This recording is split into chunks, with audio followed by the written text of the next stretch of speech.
శ్రీ సీతారామాభ్యాం నమః. శ్రీ గురుభ్యో నమః. శ్రీమద్ వాల్మీకి రామాయణము బాలకాండము 15వ సర్గము. రావణ సంహారమునకై దేవతలు విష్ణువును ప్రార్థించుట. ప్రజ్ఞావంతుడును అధర్వణాది వేదములయందు పండితుడును అయిన ఋష్యశృంగ మహర్షి దశరథునకు మాట ఇచ్చిన తరువాత తన భావి కార్యమును గురించి ఒక క్షణం ఆలోచించాడు.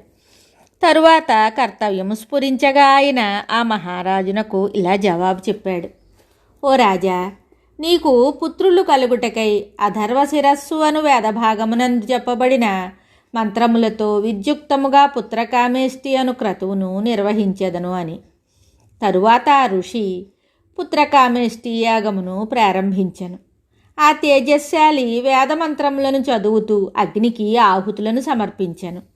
తరువాత బ్రహ్మాది దేవతలు, గంధర్వులు, సిద్ధులు, మహర్షులు తమ తమ హవిర్భాగములను గ్రహించుటకై యథాక్రమంగా యజ్ఞశాలయందు ప్రత్యక్షమయ్యారు.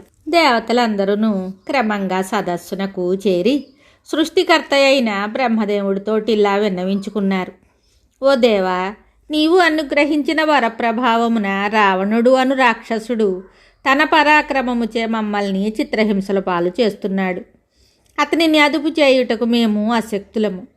హే భగవన్, పూర్వము అతని తపస్సునకు మెచ్చి నీవు ఆయనకు వరములను ప్రసాదించావు. దానిని గౌరవిస్తూ అతడు చేయు దుండగములనన్నింటినీ మేము ఓర్చుకుంటున్నాము. ఆ దుర్మార్గుడు వరగర్వంతో ముల్లోకాలను బాధిస్తున్నాడు. ఉన్నతులైన దిక్పాలులను ద్వేషిస్తున్నాడు. స్వర్గాధిపతి అయిన ఇంద్రుని సైతము రాజ్యభ్రష్టుని గావింపజూస్తున్నాడు. అతడు వరగర్వితుడై కన్ను మిన్ను గనక ఎదురులేనివాడై ఋషులను, యక్షులను, గంధర్వులను, అసురులను అట్లే బ్రాహ్మణులను మిక్కిలి హింసిస్తున్నాడు.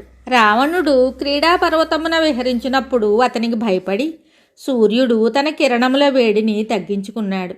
వాయువు కూడా భయంతో అతని సమీపమున తీవ్రంగా వీచుటలేదు. ఉవ్వెత్తు తరంగములతో ఉండు సముద్రుడు అతనికి భయపడి చెలించుటలేదు. ఓ మహాత్మా, భయంకరాకారుడైన ఆ రాక్షసునకు భీతిల్లి మేము గడగడలాడుతున్నాం. కావున వానిని హతమనర్చు ఉపాయమును మీరే ఆలోచించండి. దేవతలు తనను ఇలా ప్రార్థించగా బ్రహ్మదేవుడు కొంత తడవు ఆలోచించి వారితోటి ఇలా అన్నాడు. భళా, ఆ దుర్మార్గుని చంపే ఉపాయం స్ఫురించింది. గంధర్వులచే గాని, యక్షులచే గాని, దేవతలచే గాని, దానవులచే గాని, రాక్షసులచే గాని నాకు చావు లేకుండానట్లు వరమిమ్ము అని రావణుడు అర్థించాడు. నేను అట్లే అని ఉన్నాను. ఆ రావణుడు వరమును కోరేడు సమయమున మనుష్యులేడవానికి గల చులకన భావంచే వారి వలన చావు లేకుండానట్లు అడగలేదు. కావున మానవుని చేతిలోనే అతని మరణము సంభవము, ఇతరుల వలన కాదు. బ్రహ్మదేవుడు పలికిన ప్రీతికరమైన ఈ పలుకులను విని దేవతలు, మహర్షులు అందరూ కూడా ఆనందంతో పొంగిపోయారు. ఇంతలో జగన్నాథుడైన శ్రీ మహావిష్ణువు శంఖచక్ర గదాపాణి అయి పీతాంబరధారి అయి దివ్య తేజస్సుతో విరాజిల్లుతూ యజ్ఞశాలకు వచ్చారు. అంతటా మహావిష్ణువు బ్రహ్మతో కూడి అక్కడ ఉపస్థితుడయ్యాడు. తరువాత దేవతలందరూ ఆ దేవదేవుని స్తుతించి సాగిలపడి మ్రొక్కి ఇలా ప్రార్థించారు. ఓ మహావిష్ణు, లోక కళ్యాణకాంక్షతో నిన్ను మేము ఇలా వేడుకుంటున్నాము. అయోధ్యాధిపతి అయిన దశరథ మహారాజు సర్వసమర్థుడు, ధర్మజ్ఞుడు, ఉదార స్వభావము కలవాడు, మహర్షితో సమానమైన తేజస్సు కలవాడు. అతని 3 భార్యలను దక్షకన్యలైన హ్రీ, శ్రీ, కీర్తి అను వారితో సమానలు. వారికి 4 రూపములలో పుత్రుడవు కమ్ము. రావణుడు వరప్రభావమున లోకకంటకుడయ్యాడు. అతనిని దేవతలెవ్వరూ చంపజాలరు. నీవు మానవుడుగా అవతరించి యుద్ధమున అతనిని హతమార్చుము. రాక్షసుడైన ఆ మూర్ఖ రావణుడు పరాక్రమ గర్వంతో దేవతలను, గంధర్వులను, సిద్ధులను, మునీశ్వరులను యుక్తాయుక్త విచక్షణ లేకుండా ఎంతో బాధిస్తున్నాడు. ఆ క్రూరుడు ఋషులను అట్లే నందనవనమున విహరించుచున్న గంధర్వులను, అప్సరసలను హింసిస్తున్నాడు. సిద్ధ గంధర్వ యక్షులను మేమును మునులతో కూడి ఆ క్రూర రావణుని సంహారము కొరకై ఇక్కడికి వచ్చి మిమ్మల్ని శరణు పొందుతున్నాం. ఓ శత్రు భయంకర, ఓ మహావిష్ణు, మా అందరికి నీవే దిక్కు. కావున దేవతలకు శత్రువులైన రాక్షసులను వధించుటకై మానవుడవై అవతరించుటకు సంకల్పింపుము.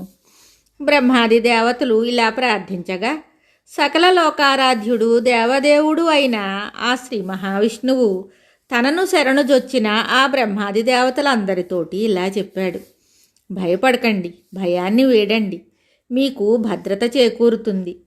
క్రూరుడు, దురాత్ముడు, దేవర్షులను బాధించుచున్నవాడు అగు రావణుని, అతని పుత్రులను, పౌత్రులను, అమాత్యులను, బంధువులను, మిత్రులను, జ్ఞాతులను అందరినీ లోకహితార్థమై యుద్ధమున హతమార్చి తీరేదను.